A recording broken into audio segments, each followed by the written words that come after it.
네, 요 첫 번째 문제는 신규 거래처 등록을 하라는 문제니까요. 여러분이 동명 주식회사에서 거래처 등록으로 가셔가지고 주어진 데이터를 보고 입력하시면 되는 문제입니다. 12100. 선생님 화면이 안 보여요. 네.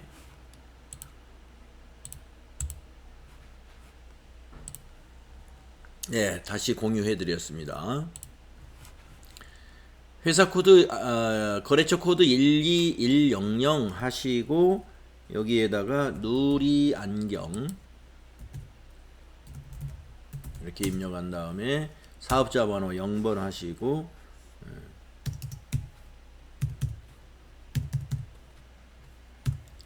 사업자 번호 넣고, 대표자, 도명서, 전체 0 동그라미로 하시고 클릭한 다음에 오른쪽에 업태와 종목을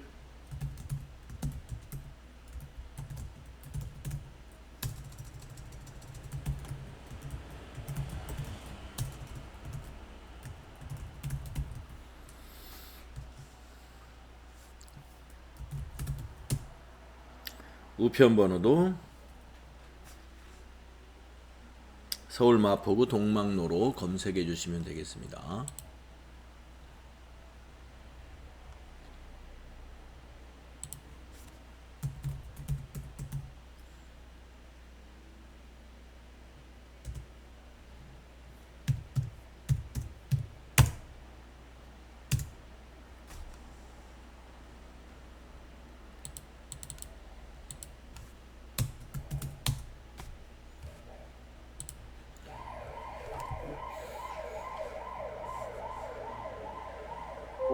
그 다음에 이제 거래 게시일이 있는데 거래 게시일을 넣어주는 게 이건 맞을 것 같아요. 그죠?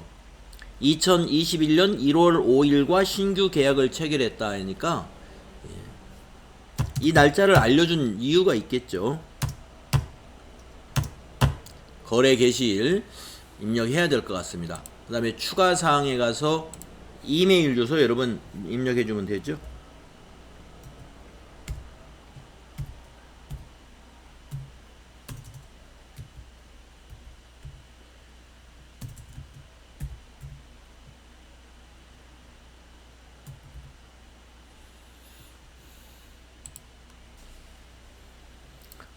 I can이라는 거 없죠.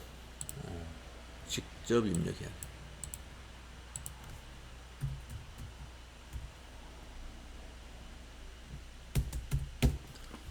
네, 이렇게 입력을 해 주시면 되겠습니다.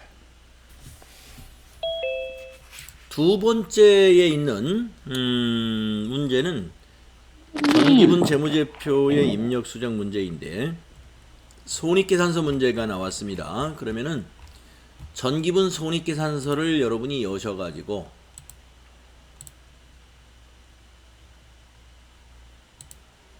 당기순이익이 맞을 때까지 우리가 고쳐야 되는데 당기순이익이 지금 539680인데 여기는 16이니까 당기순이익이 지금 많이 차이가 납니다. 자, 매출액 맞았고요. 매출 원가는 매출 원가가 많이 틀렸군요. 자, 기초가 1200, 단기매입 맞았는데 기말이 아예 빠졌네요. 예, 그래서 기말 상품 재고액은 전기분 재무상태표에 가야 됩니다. 전기분 재무상태표에 상품이 여기 없다는 얘기예요. 밑에다가 상품을 추가해서 넣어주셔야 돼요. 그렇게 하셨겠죠? 여기다가 37500 플러스 이렇게 입력을 해서 요 차익이 0 나오게 하셨을 거예요. 그쵸? 그리고 나서 전기분 손익계산서에 전기분 손익계산서에 와보면 예, 바뀌어져 있습니다. 자, 당기순이익은 아직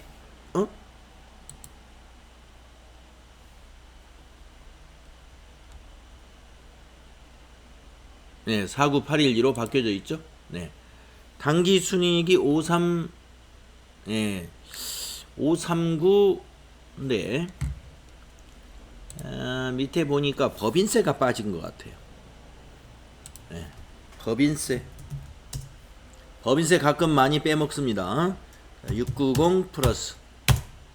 네, 법인세 추가하고 이제 다시 봅니다. 53 아직도 틀리네요. 보험료요. 보험료요. 네, 고맙습니다. 보험료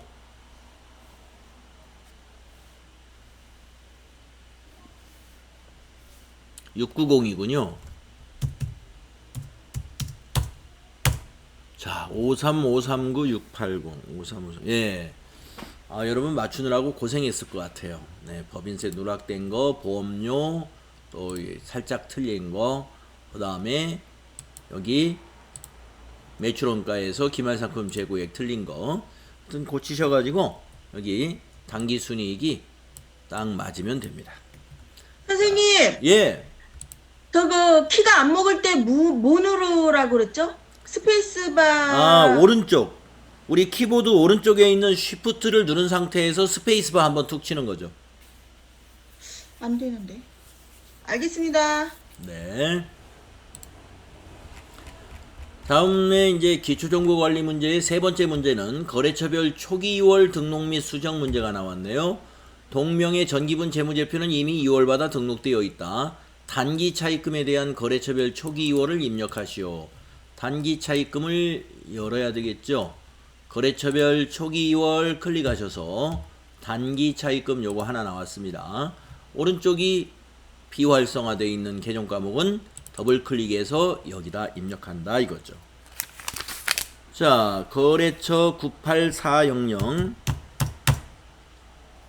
만기일은 비고에 있네요. 차입금 번호는 없는 것은 그냥 패스하시고 금액은 1800만원.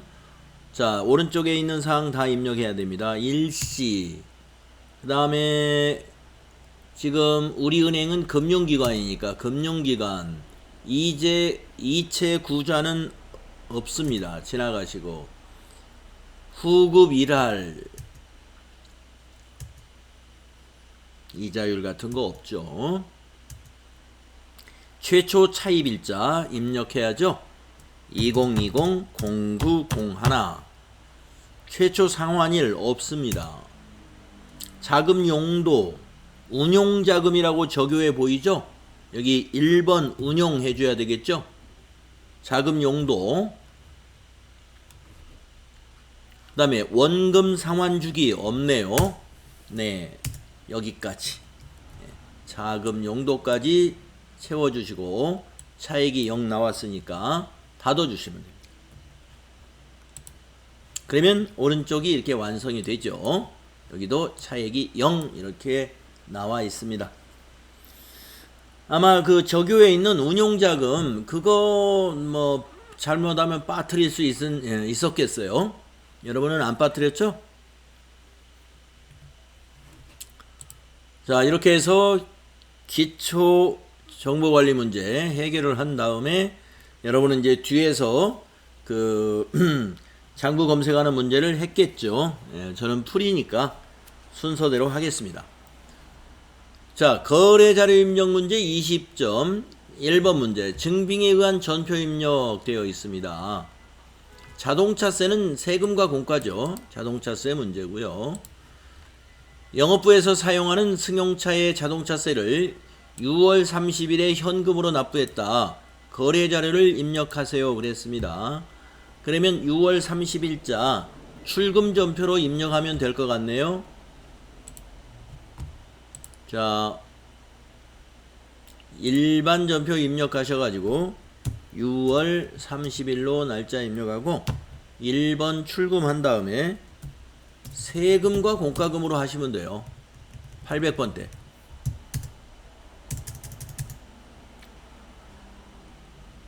16만 5천원. 이렇게 하셨죠? 다음에 두 번째 문제 보겠습니다. 기타 일반 거래 주택 융자 차용증 주택융자 차용증은 주로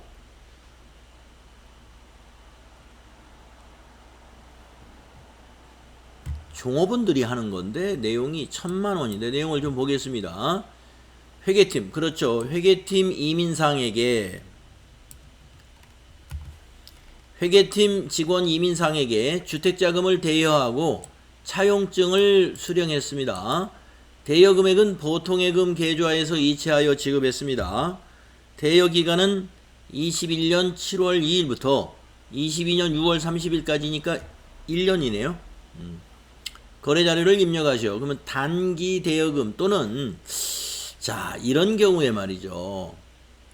이걸 거래처가 아니라 종업원에게 빌려줄 때 이걸 단기 대여금이라고 해야 할 것이냐. 개정 과목 따로 있습니다.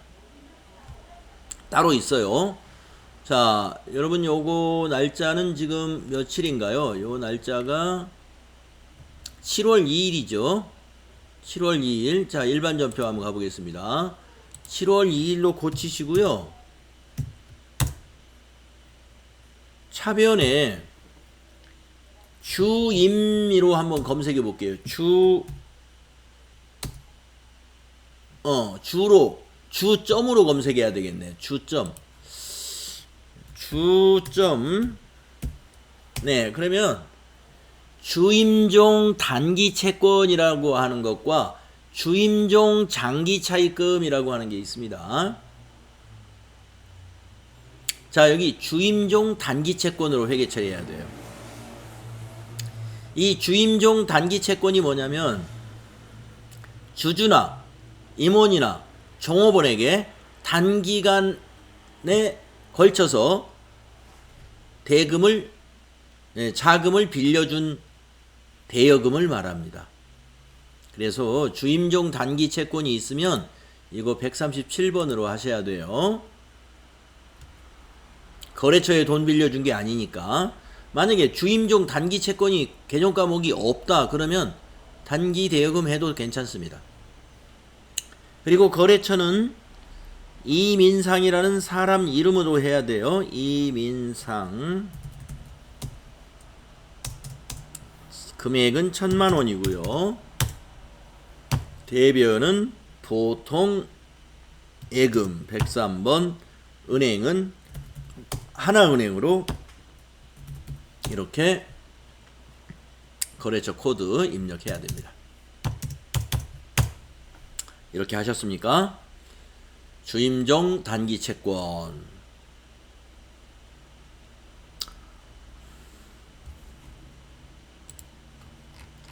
자, 다음에 세 번째 문제. 통장 사본에 의한 거래자료 입력 문제입니다. 법무법인 사원으로부터 법률 자문을 제공받고 수수료를 법률 자문 수수료 이거를 보통예금 계좌에서 이체했습니다. 거래자료 입력하시오. 자, 7월 6일 거 누구에게 한번 물어볼까요? 자, 7월 6일 거 입력. 이 매자님부터 한번 해보겠습니다. 7월 6일 거 어떻게 입력했나요?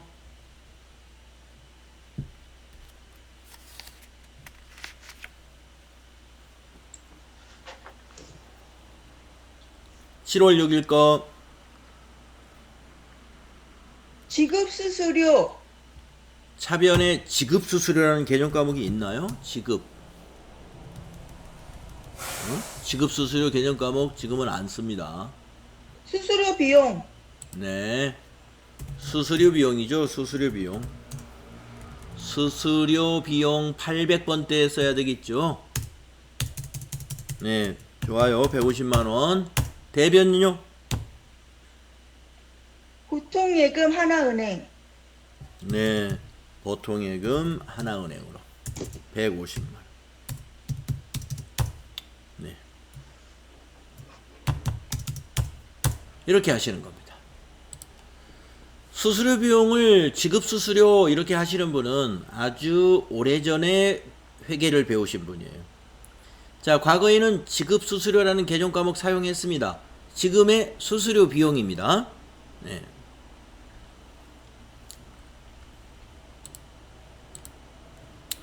잘하셨고, 다음에 네 번째 기타 일반 거래인데요. 6월분 건강보험료가 보통예금 하나은행 계좌에서 이체되어 지급된 거래랍니다. 거래 자료를 입력하는데 회사 부담분은 복리후생비로 처리할 것 이랬어요. 그러니까 보니까 여기 회사 부담분, 근로자 부담분 이렇게 나눠져 있습니다. 네. 자, 요거 차변이 두 개가 되고 대변이 하나인 그런 분계가 되겠는데요. 7월 7일 날짜. 자, 7월 7일 날짜. 분계를 누가 한번 저하고 같이 해보느냐. 이진희 씨 한번 해보겠습니다. 네. 대변의 보통예금 하나은행. 대변의 보통예금이라고요? 네. 이진희 씨 소리가 이렇게 작게 들릴까요? 대변의 103번 보통예금이라고 그러신 것 같아요. 네. 예, 하나은행. 대변의 보통예금의 거래처는 하나은행. 하나은행이요. 네. 잠깐만요. 네. 하나은행이고요. 금액이 2665320. 네, 그리고요. 차변의 예수금 예. 그리고 복리후생비요. 그렇죠.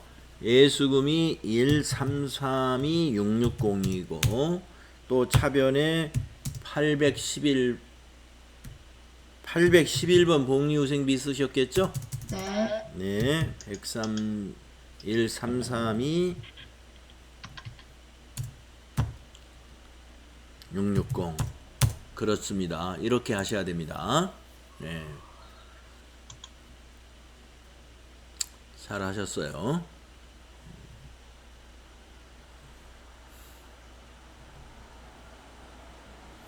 자, 다음 다섯 번째 문제는요. 예, 어음에 의한 자금 관리라고 되어 있는데 미소 주식회사에 대한 외상매입금을 위의 전자어음을 발행하여 지급하였다. 평가 문제 1. 전자어음 등록하시오. 2. 거래자료 입력하시오. 3. 자금 관련 정보를 입력하여 지급어음 현황에 반영하시오. 순서대로 하시면 됩니다. 먼저 전자어음을 등록하는데요. 어음 등록 누르셔가지고 수령일부터 입력하십니다. 2021 0709 2021 0709 어음의 종류는 전자로 바꾸시고요. 금융기관 보람은행으로 선택하시고요. 시작번호 전자어음은 뒷칸에만 씁니다. 011 2021 0709 1234 56789 엔터. 매수는 한 매. 엔터 하시고 등록을 누르는 거죠. 계속 등록하시겠습니까? 아니요. 자, 이렇게 해서 전자어음 등록을 먼저 마쳤고요. 그 다음에 거래 자료를 입력합니다. 날짜는 어음을 발행한 날짜 7월 9일 날짜로 입력을 하면 되겠죠. 7월 9일로 여러분 입력하셨나요? 자, 외상매입금 대금을 어음을 발행하면 지급하면은 외상매입금이라는 부채는 감소하고 지급어음이라는 부채가 증가하는 거래니까 차변의 외상매입금 251번 거래처는 미소. 그래서 부채 감소시키고 500만원.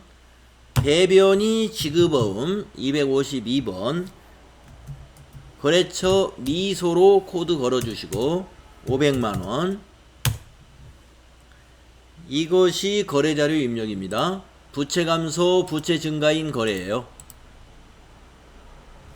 그러신 다음에 평가 문제 3번 자금 관련 정보를 입력하여 지급어음 현황에 반영을 하는 거죠. 그때는 지급어음줄을 이렇게 클릭하시고 F3을 누릅니다. 그러면 발행이라고 되어 있고 어음 번호는 더블 클릭해서 찾는 거예요. 입력할 필요 없이 찾는 겁니다. 그러면 여기 보라은행 거 어음이 보이죠. 확인. 그리고 엔터 치면 커서가 발행일로 가는데 발행일은 7월 9일 맞으니까 한 번 더 엔터 쳐서 만기일로 가는데 만기일을 고쳐야 되겠습니다. 어음 사진에 보면 지급기일이라고 되어 있는 것이 만기일이죠. 2021-1209. 그리고 지급은행은 보라은행 그대로 두시고 엔터 하시면 돼요.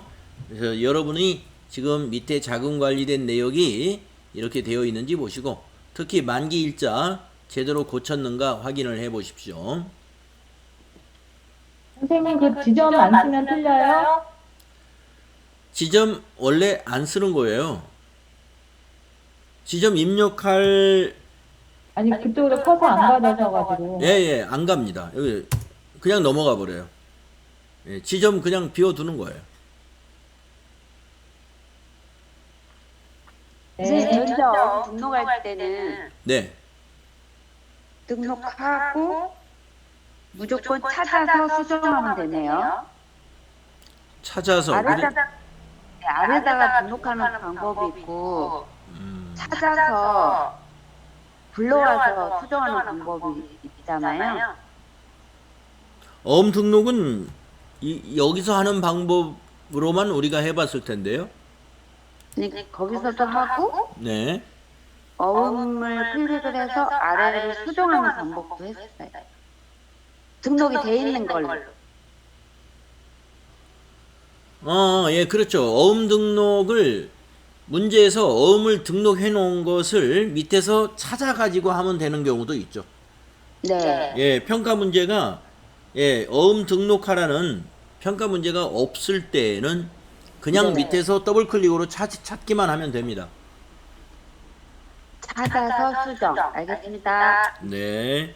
수정하는 거 없고 찾아서 거기 만기일만 고쳐서 입력하면 되죠. 네. 네. 그래서 어음을 발행하는 경우에 어음 등록도 하고 거래자료 입력하고 자금 관리까지 하느냐, 아니면 어음 등록은 해놨으니까 등록된 어음을 사용해라 라고 했을 거예요. 그럴 때는. 그러면 거래자료 입력하면서 여기서 등록된 어음을 더블 클릭으로 찾으시면 돼요. F2로 찾으시면 된다 이겁니다. 이렇게. 근데 지금은 없죠. 왜냐면 이미 다 등록했던 걸 사용했기 때문에 지금은 못 찾지만 조금 전에는 우리가 있었습니다. 네. 아까도 이거 하시면서도 약간 질문이 있으셨는데 유인정 씨 여기에 다른 질문은 더 없으신가요? 네, 선생님 다 이해했습니다. 네. 네. 자, 다음은 6번 문제 보겠습니다. 대손해 발생과 설정. 자, 300만 원의 차용증이 있는데요.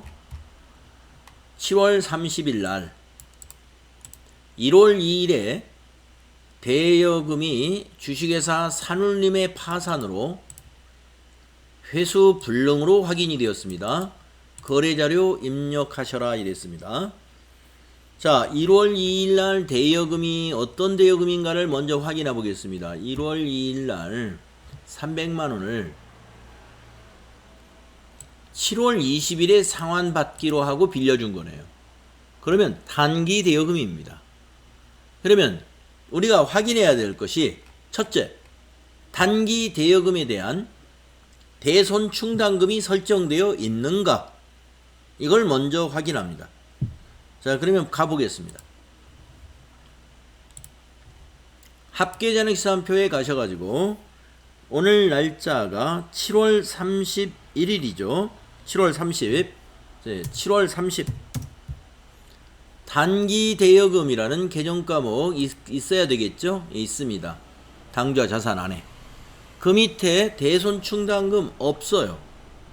설정하지 않았다는 거죠. 대손 충당금이 없습니다. 왜냐면은 1월 달에 빌려주고 7월 달에 받는 거니까 대손 충당금 설정할 리가 없죠.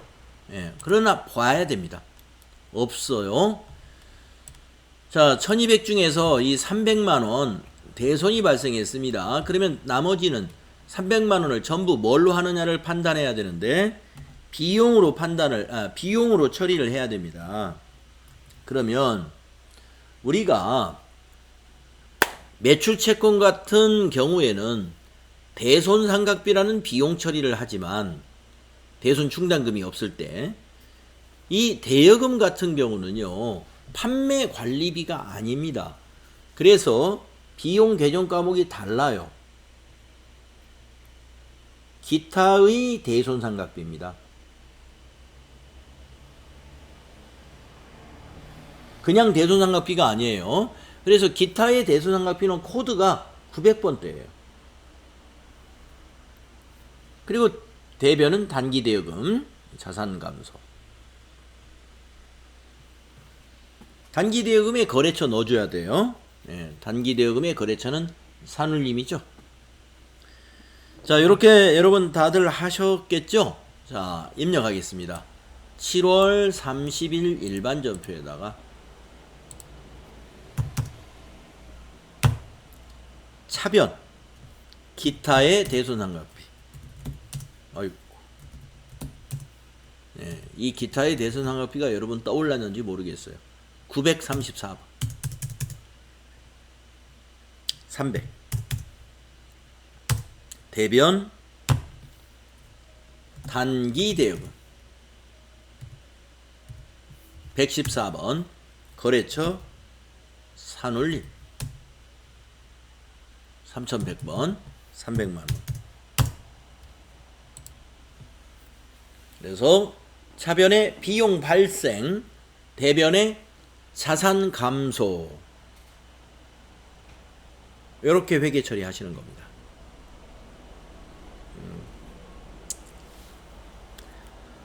네, 6번 문제 좀 드물게 나올 수 있는 문제인데요. 네, 이것도 여러분 드물게지만, 드물게 나오는 게 항상 어려운 거죠.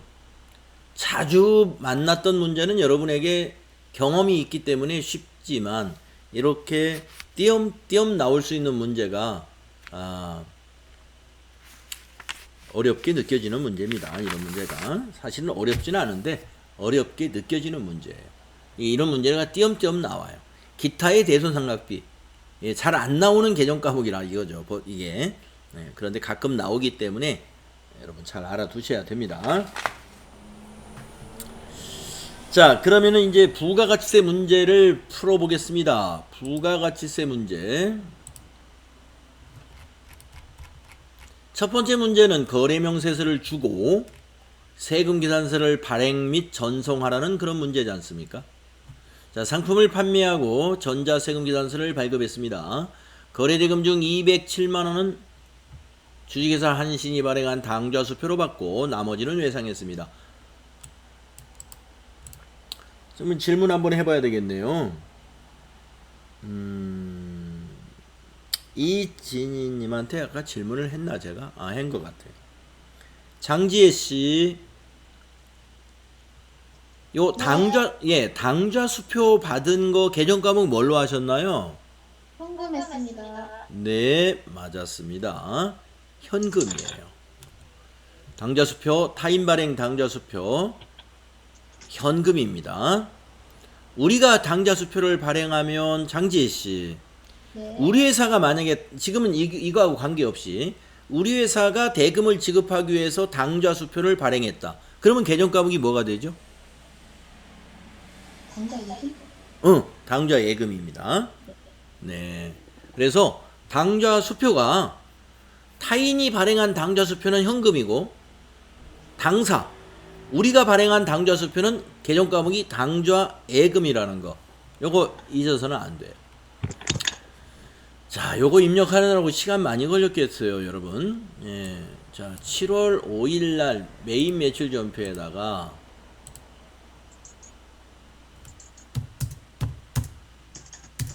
유형을 11번으로 해서 복수거래 F7 눌러서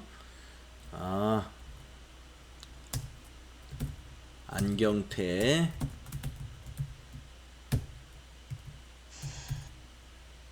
골드 50개에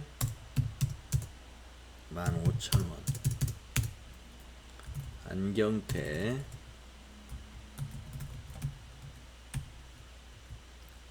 블루 30개 15,000원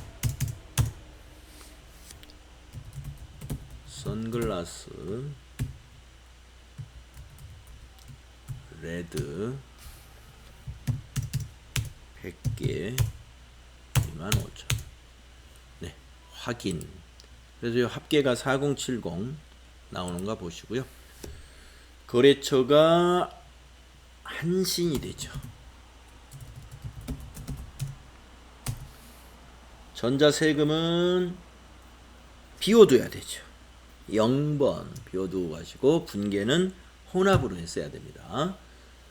자, 상품 매출 부가세 예수금은 그대로 두시고 내려와서 아까 차변에 현금이라고 했던 거 2070 플러스 이렇게 했고 또 차변에 나머지는 외상매출금으로 했죠.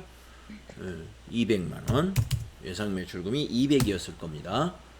자, 거래처 바꿀 게 하나도 없죠. 그대로 두시고 전체 메뉴에 가셔가지고 전자세금계산서 발행 및 내역관리로 가더라 이거예요. 날짜를 7월 5일 거를 검색을 합니다. 이렇게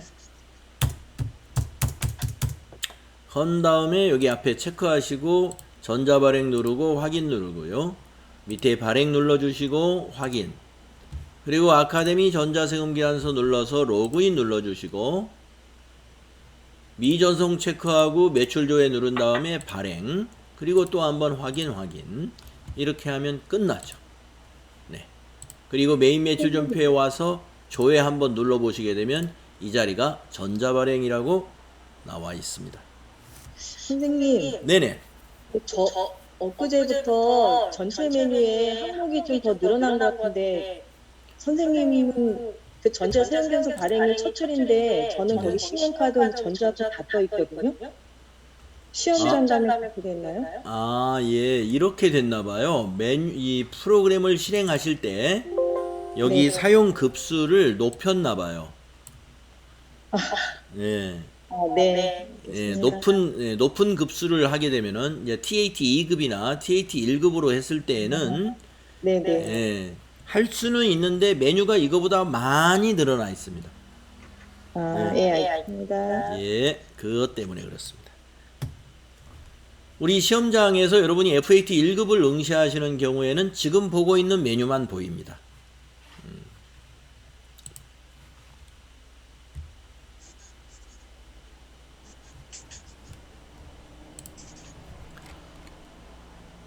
그래서 1번 문제는 항상 패턴이 같은 패턴으로 이렇게 나오고 있고요. 다음에 이제 부가가치세 문제 두 번째는 매출거래 4점인데 소나타를 매출했다. 아, 이건 좀 상품이 아니죠. 예. 우리 회사가 여러분 무슨 회사인지 아시죠? 안경 도소매하는 회사란 말이에요. 자, 총무팀에서 사용하고 있는 승용차를 매각하고 발급한 전자계산서예요. 유형자산 처분에 관한 거래 자주 나오는 편인데요. 아주 분계가 복잡하다는 거 여러분 알고 계셔야 돼요. 매각대금은 8월 11일에 받기로 했으니까 매각대금은 다 미수금 처리하면 됩니다. 매출자료, 메인 매출자료를 입력하시오. 전자세금계산서 발급 및 전송 업무는 생략하고 전자입력으로 해라. 네, 고정자산 등록에 가서 할 일은 없습니다. 만약에 문제에서요, 가끔 매각 일자를 입력해라 라고 나올 수가 있어요. 그러면 여러분이 고정자산 등록에 가서 거기 처분 일자 입력을 해주면 되는 겁니다. 자, 이건 네. 아니 깨져 보여요. 깨져요. 화면이 이상해요. 네. 아, 안 보여요, 제대로. 그래요. 인터넷 우리 학원의 인터넷이 좀 문제가 있나 본데요. 그러면은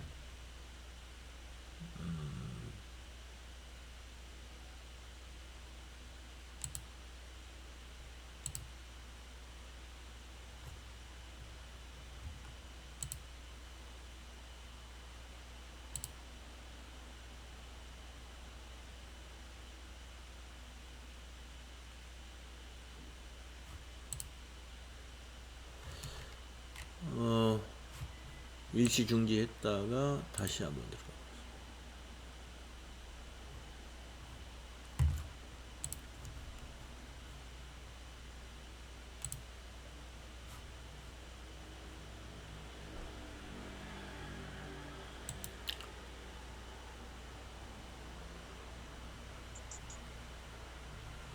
지금 인터넷 연결이 지금 좀 불안전한데요. 저희가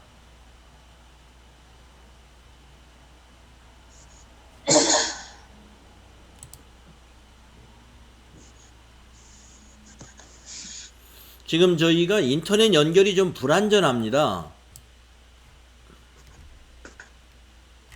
인터넷 연결이 좀 불안전했는데 지금 어때요? 화면 상태는 지금은 좀 어떻습니까? 아까랑 똑같아요. 좋지 않아요. 안 보여요. 아니, 아예 안 보여요.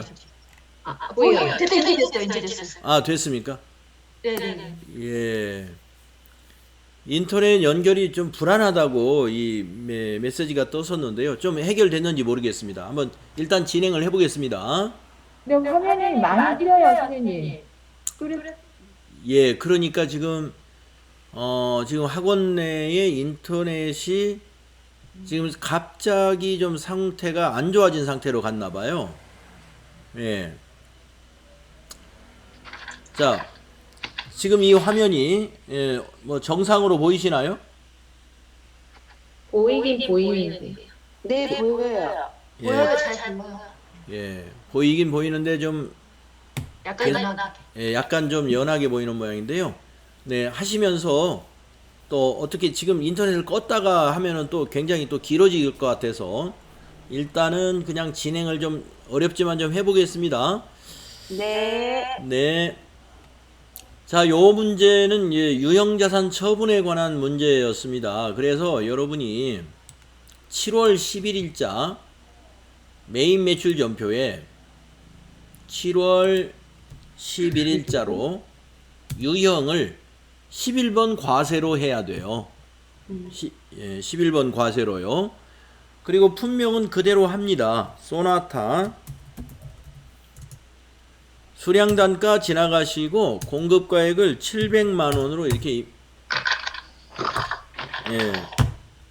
제 키보드가 이상해져 버렸습니다. 그러면 오른쪽 쉬프트 누른 상태에서 스페이스바 700만원 이렇게 입력을 하고요. 거래처명은 유진에다가 팔았죠. 유진 입력하셨을 것이고요. 전자세금란은 전자 입력으로 입력할 것 했으니까 1번 해주시고 분계는 무조건 혼합으로 해야 됩니다. 유형자산 처분에 관한 거래는 혼합 아니고는 방법이 없다고 생각하시면 돼요. 혼합. 그리고 이제 상품 매출을 소나타니까 차량 운반구로 바꿔줘야 돼요. 208번으로요. 바꾸고 나서 이 금액을 취득금액으로 고쳐줘야 됩니다. 그래서 3천만원이라고 표해서 제공을 했습니다. 3천만원. 여기 이 표를 말하는 거예요. 이 표. 그리고 감루 바로 입력합니다. 감루를 2,452만원을 그 밑에다가 바로 입력해야 돼. 그거 세 번째 줄에 대변의 반대 차변으로 하신 다음에 208번이 차량 운반구니까 209번이 돼야죠. 감루는. 예, 그래서 24520 플러스 이렇게. 그 다음에 할 일이 뭐냐? 대금을 어떻게 하기로 했냐 이겁니다. 8월 11일에 받기로 했단 말이에요. 한 달 후에. 그래서 차변에 그걸 미수금으로 기록해야 됩니다. 미수금. 미수금 얼마를 받아야 되느냐? 여기 있는 이 합계 금액을 받아야 되죠. 여기 770만 원. 770만 원이 미수금인 거예요. 그리고 나면은 이제 차액이 152만 원이 발생하는데 지금 정리할 걸 다 했단 말이에요. 그러면 이제 이 차액이 뭐냐? 양수로 나오면 처분이익, 음수로 나왔으면 처분 손실이에요. 그래서 이건 처분이익이 나왔으니까 대변에 유형자산 처분이익 152만 원. 그리고 마지막에 탭키를 눌러봅니다. 자, 이 152만 원 맞는지 한번 검증을 해보겠습니다. 3천만 원에 취득해가지고 감루가 이만큼이면요. 장부 금액이 얼마냐 하면은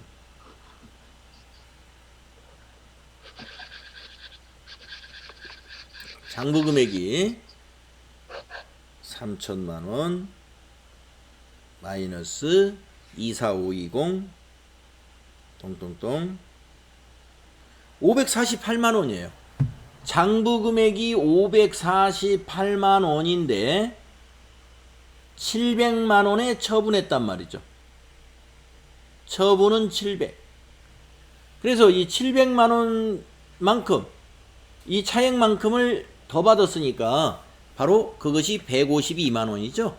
그래서 152만 원이 유형자산 처분이익 나오는 거 맞습니다. 자, 이 문제 이렇게 분계가 복잡하기 때문에 잘 해주셔야 됩니다.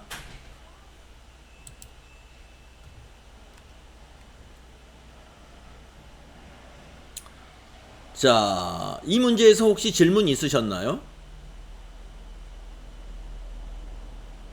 네, 없으셨어요? 그러면 다음에 3번 문제 가보겠습니다. 매입거래 3점. 자, 소공동 빌딩 건물을 매입했군요. 사무실 확장을 위하여 건물을 매입하고 발급받은 전자세금 계산서이다. 19일날 건물을 인도받으면서 1200만원을 보통예금 계좌에서 이체하여 지급했고 이를 차감한 잔액은 10월 30일에 지급하기로 했습니다. 매입 매출 자료를 입력하시오. 전자 입력으로 할 것. 자, 그러니까 7월 19일 날 지금 이 사무실을 샀다는 거 아니겠습니까? 301호를. 근데 그날 1200원 줬고 나머지는 10월 달에 주기로 했어요. 미지급금이죠. 그럼 미지급금. 자, 정리되셨죠? 예. 건물 매입에 관한 거래입니다. 건물 매입에 관한 거래. 자, 세금계산서 매입에서 공제받을 수 있는 매입은 51번 유형으로 입력해야 되죠. 그래서 이거는 건물 매입이니까 공제받을 수 있죠. 자, 7월 19일 매입 매출 전표 51번 유형으로 입력을 해야 되고요. 품명에는 그거 그대로 입력을 하는 겁니다. 여기 있는 거 그대로 입력하시는 거예요.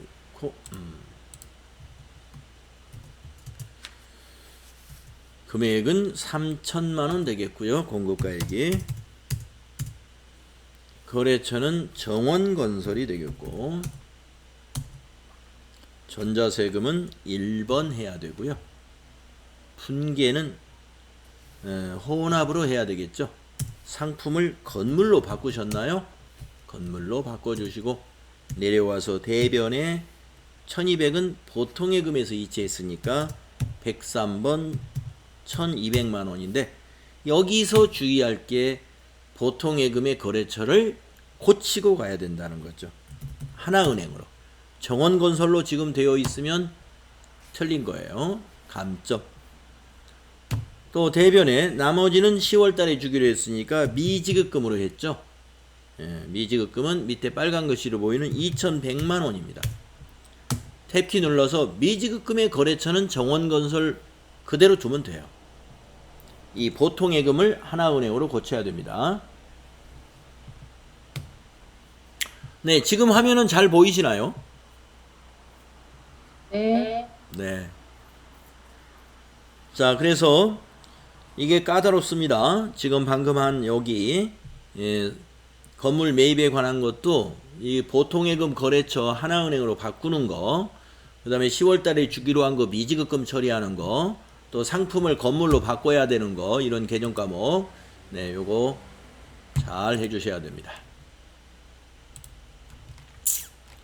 다음 네 번째 문제 보겠습니다. 매입거래 3점인데요. 네, 상품이네요. 상품을 구입하고 받은 전자세금계산서이다.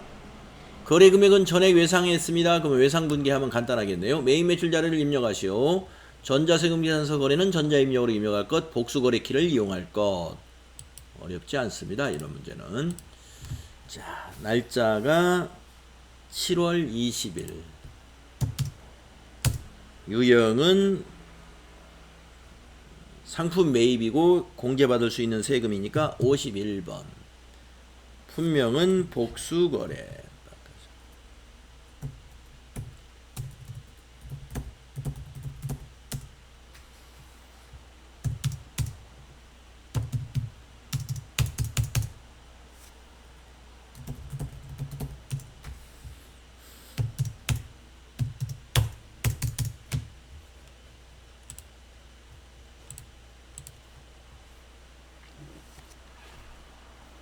거래처는 푸른 안경. 푸른 안경이죠. 전자세금계산서니까 1번. 자, 분계는 전액 외상으로 했다. 그러면 외상 분계 해주시면 되겠습니다. 2번. 자, 외상매입금 차변, 대변, 부채 증가, 차변에 부가세 대급금 자산 증가, 차변에 상품 자산 증가. 건드릴 것이 없네요. 그대로 두시면 되겠네요. 다음 5번 문제는 매입거래. 내용을 보겠습니다. 상품 선전을 위해 광고 대행사의 업무를 위탁하고 발급받은 종이세금계산서이다. 전자란을 비워놔야 됩니다. 전자대금은 보통예금 계좌에서 이체했습니다. 혼합분계해야죠. 매입 매출 자료를 입력해라. 자, 광고 대행사에다가 업무를 위탁했으니까 광고 선전비라는 비용으로 처리했나요? 그렇게 해야 됩니다. 자, 7월 22일. 유형은 51번 과세매입. 품명은 광고 대행료. 160만원. 거래처는 3일 기획.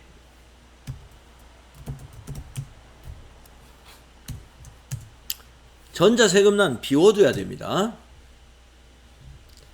분계는 혼합으로 하시고 상품을 광고 선전비로 하셔야 돼. 833으로. 636 썼으면 안 돼요. 833 사용해야 됩니다. 대변은 103번 보통예금. 금액은 176만원이죠. 그리고 탭키 눌러서 이 보통예금은 거래처 꼭 고치고 지나가야 됩니다. 하나은행. 거래처 하나은행으로 되어 있나 확인해 보세요. 다음 6번째 문제인가요? 네. 6번째 문제로 가보겠습니다. 매입거래, 전자계산서, 세금이 아니군요. 영업용 자동차에 대한 리스료. 리스 문제가 나왔군요. 드디어. 네.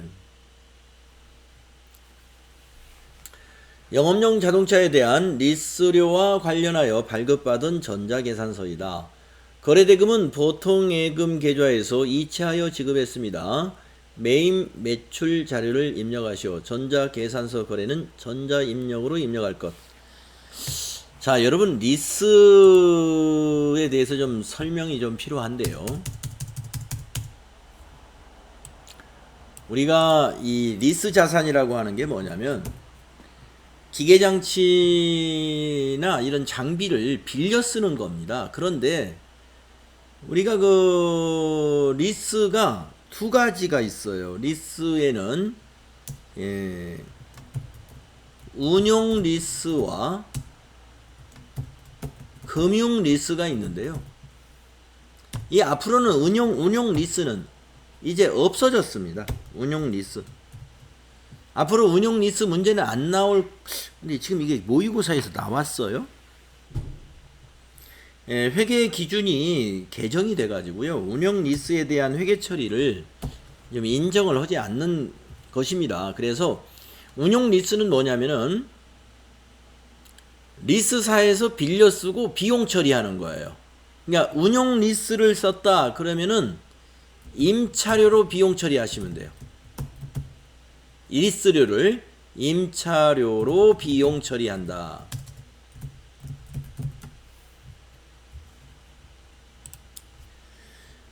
자, 금융 리스. 이제 앞으로는 이 금융 리스에 대해서만 인정이 되는 걸로 알고 있는데요. 금융 리스는 리스료가 뭐냐면은 차입금을 갚는 것으로 처리합니다. 그러니까 리스 기간이 있겠죠. 1년이 넘으면 장기 차입금이요. 1년 이내의 리스는 단기 차입금이겠죠. 그래서 이것은 금융 리스는 뭘로 처리한다?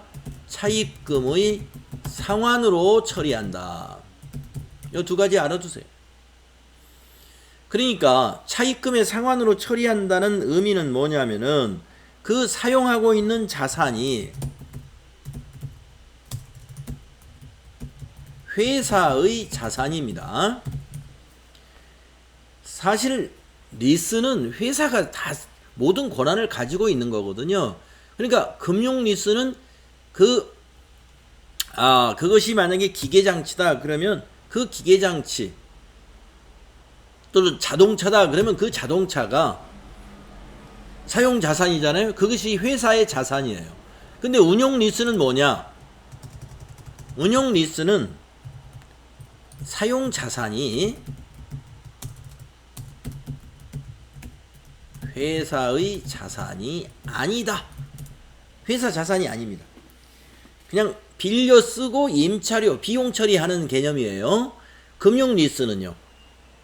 돈을 빌려서 그 자산을 취득하고 돈을 갚아나가는 그러한 회계 처리를 하는 겁니다. 네. 자, 그래서 지금 이건 문제가 운용 리스로 나왔으니까 임차료 처리하면 돼요. 네, 여러분 리스에 대해서 이 정도로 정리해 두시면 됩니다. 자, 그러면 정리하면은 자동차인데요. 운용 리스니까 렌트카 처리하시면 돼. 렌트카 임차하는 것과 똑같이 처리하시면 됩니다. 자, 그러면 7월 25일 유형은 이것이 세금 계산서가 아니라 계산서죠. 근데 렌트카는 과세예요. 근데 리스가 면세예요. 리스가 면세. 네, 그래서 면세 53번 면세 메일. 승용차 리스료.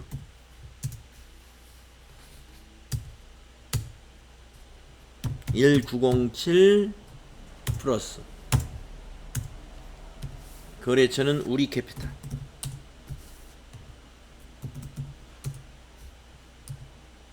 전자세금은 전자계산서도 전자세금 1번으로 하죠.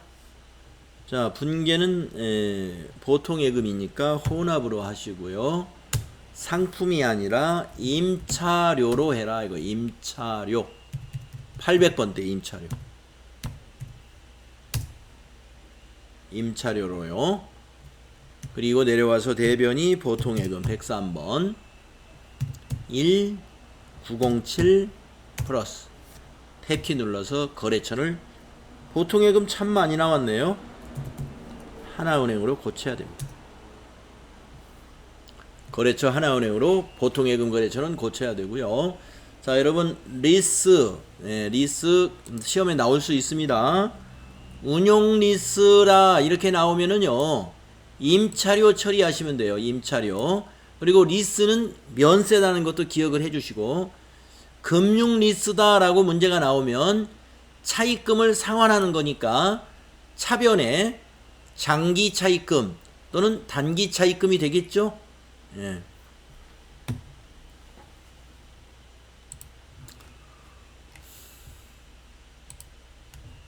자, 이렇게 새로운 문제였습니다. 다음 7번 문제 보겠습니다. 매입거래 3점, 전자세금 계산서가 있네요. 승용차를 매입했어요. 자금팀에서 사용하기 위하여 승용차를 구매하고 발급받은 전자세금 계산서입니다. 거래대금 중 500은 현금 지급했고요. 잔액은 9월달에 지급하기로 했습니다. 혼합분계해야죠. 자, 승용차를 구매했다. 그런데 이 승용차가 2000cc예요. 매입세 공제를 못 받잖아요. 네, 그래서 54번 불공유형으로 여러분이 입력했겠죠. 7월 28일 유형을 54로 하셨나요? 그리고 유형은 여기서 이거 해야죠. 3번 비영업용 소형 승용차 구입 및 유지. 품명에다가 승용차 가로 열고 2천만원. 거래처는 제일자동차. 전자세금 계산서니까 1번 했을 것이고, 분계는 현금도 주고 잔액도 있으니까 혼합으로 하셔가지고 상품이 아니라 차량 운반구 208번 내려와서 대변에 101번 현금이 500만원, 또 내려와서 대변이 미지급금입니다. 외상매입금 하면 안되죠. 1700만원. 미지급금의 거래처는 제일자동차 그대로 두면 됩니다. 자, 이 문제는 54번 불공유형으로만 잘 하시면, 그리고 밑에서 상품을 차량 운반구로 고치시고 현금과 미지급금으로 분계하시면 되는 것이죠. 다들 그렇게 하셨죠? 네, 이 모의고사의 그 2회에서는요, 새로운 유형의 문제가 나왔었습니다. 첫째, 리스. 네, 이거 잘 정리해 둘 필요가 있겠고요. 결산 문제는 어땠는지 보겠습니다. 수동결산 9월 1일에 1년 만기 정기예금 120만원에 가입했고요. 만기는 내년 8월 31일이고 이자율은 연 10%. 은행은 만기일에 원금과 이자를 현금으로 지급한다 라고 되어 있습니다. 월할 계산하기로 한다. 문제가 두 개가 나왔어요. 먼저 1번 문제. 이건 무슨 얘기냐면은 정기예금 120만원에 가입을 했는데 월할로 단기분의 이자 수익을 발생시켜라 이겁니다. 이자 수익을. 그러면 이 이자 수익이 얼마냐 이거예요. 아직 못 받았죠. 이걸 미수수익이죠. 미수수익. 만기 때 받을 거니까. 그래서 수익을 발생시키는 분계를 해라. 그럼 어떻게 계산해야 돼요? 9월 달부터니까 9, 10, 11, 12. 9, 10, 11, 12. 4개월이죠. 120만원 곱하기 연 이자율 10% 곱하기 4 나누기 12.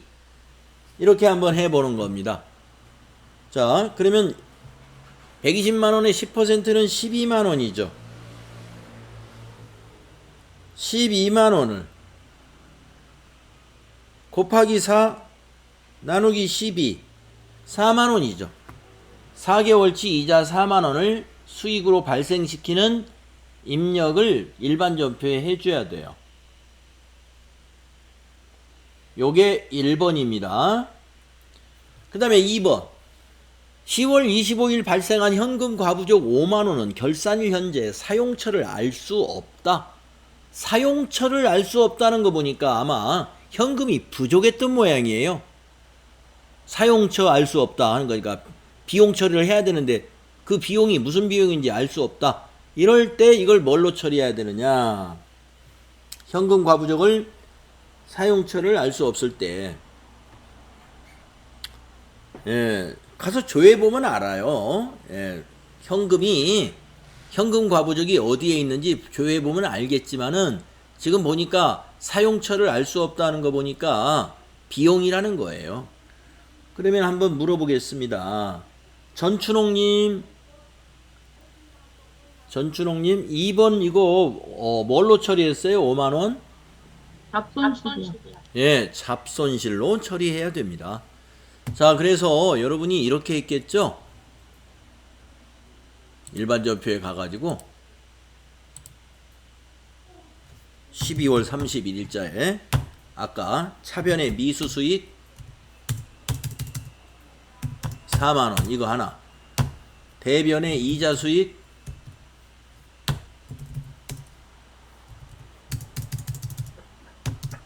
이거 하고, 차변의 잡손실 5만원, 대변의 현금 과부족 141번 5만원 이렇게 했겠죠. 예, 이렇게. 여러분이 요 날짜를 조회해 봐서 해도 돼요. 10월 25일 걸 조회해 가지고 현금 과부족이 10월 25일 날은 차변에 있었을 거예요. 차변에. 그러니까 오늘은 대변에 가고 차변에는 잡손실이 오는 거다. 자, 두 문제 나올 수도 있습니다. 자동분계가. 자, 그 다음에 결산, 아니, 수동분계가. 근데 자동분계도 두 문제가 나왔나요? 자, 감가상각비 명세서. 재고자산 명세서. 재고자산은 요것만 입력하면 될 것 같고. 1번, 고정자산 등록 메뉴에 입력된 당기 비품 감가상각비를 조회한 후 수동결산 또는 자동결산 메뉴를 이용하여 결산을 완료하시오. 제시된 자료 이외의 고정자산은 없다고 가정해라. 당기 감가상각비 여기 있네요. 이거. 예, 요거 그냥 그대로 다 입력해주면 되는 거죠. 뭐. 그죠? 그 다음에 2번, 수동결산 또는 자동결산 메뉴를 이용해서 매출원가를 계산하고 결산을 완료하시오. 기말상품 재고액에다 이거 입력하면 되죠. 자, 요거 한꺼번에 하겠습니다. 어떻게 하시느냐? 결산자료 입력에 가셔서 여러분이 1월부터 12월로 이렇게 해가지고 확인. 우선 기말상품 재고액에다가 2,950만원 이거 입력하셨겠죠. 2,950만원. 그리고 나서 감가상각비 쪽으로 내려왔죠. 밑에. 자, 다 비품이군요. 예, 건물이 없고. 그래서 제시된 자료 위에 고정자산은 없다고 했으니까 비품에다가만, 예, 비품에다가만 41만원 입력할 거 다 입력했어요. 그 위에서 전표 추가, 예, 확인. 이렇게 하면 끝나고요. 혹시 몰라서 고정자산 등록에 한번 가보겠습니다. 비품만 등록이 돼 있는지. 네, 그러네요. 예, 비품 3개만 등록돼 있잖아요. 예. 그래서 이 문제는 그렇게 하시면 됩니다. 전표 추가 제가 눌렀나요? 네, 눌렀어요. 아, 눌렀나요? 일반 전표 12월 31일. 예, 넘어왔네요. 예.